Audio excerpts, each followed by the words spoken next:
suna faɗa da mu. Wayannan motocin su ne suka ba 'yan ta'adda su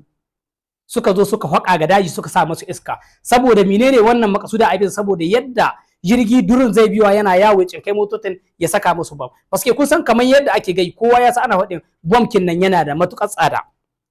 To saboda wannan suka yin wannan sai su aza saboda yadda durin zai sako mu wayannan motocin bom.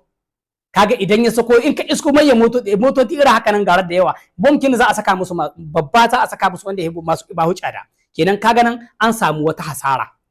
To wannan shi ga gwada mana cewa alhamdulillah sojojin mu suna ga cin nasara sosai saboda wanda ga zuwa ya hito gaba da kai ya fara aje wani abu dan ka gani ka ce shi ne ai ka san ka fara cin nasara. Kenan yan uwa mu bar kacewa nasara tana ga samuwa ga shugaban sojojin mu na kowace ƙasa ta IS. Da haka alhamdulillah wannan shi ga gwada mana cewa wayanda wargo ga cewa a zo ga su wuri kaza a lokacin wani mulki wadanda sun ka wuce yan ta'adda suna tsayi wuce kowa yana jin ana labarin cewa sai sun ce ga su wuri kaza ko kuma an san inda suke a taho ga su. Amma yanzu sai dai su shigo cikin mutane cikin garuruwa suna kamun bisashen mutane suna menene yanda za su haɗawa mutane su gane iya cewa yan ta'adda suka shigo cikin gari faɗa da su tana da wuya ba yi a saka musu bom a cikin gari. Wa za ka kashiya naka ko to don haka abu ne hada strategy hada yawa gare shi kuma hada ku ne mu ne addaidai mu bada goyon baya da za a ci nasara ga hada mu na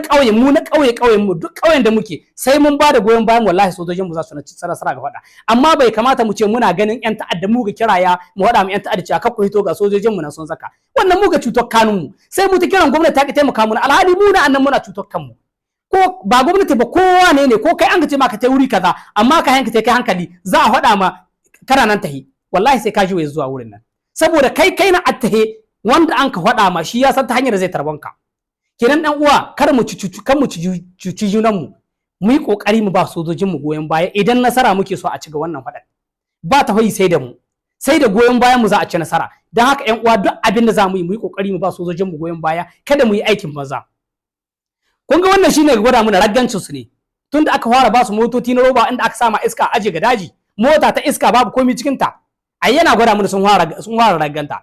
To dan har yanzu yan uwa abin da muka so gare ku shine mu yi kokari mu ba da goyon bayan mu ga sojojin mu su kare mu da kasar mu su kare mu da lahiyar mu su kare mu aihin mu su kare kannan mu su kare yawun mu su kare diyan mu. Sai fa mun yi haka sai mun ba da haɗin kai kar mu ɗauki wai mu suna ga hada hadda mu sai mun ba da goyon baya sannan ta kai abinda suka bukata goyon bayan mu suka bukata. Mu sani hadawa sakut share wada tana cin kuɗi hada kuɗi take ci bonkin nan da aka saiwa da kayan waɗannan in ka ji kuɗin su baka yarda yan uwa mu ba sojojin mu goyon baya Allah ubangiji ya ba su nasara. Assalamu alaikum.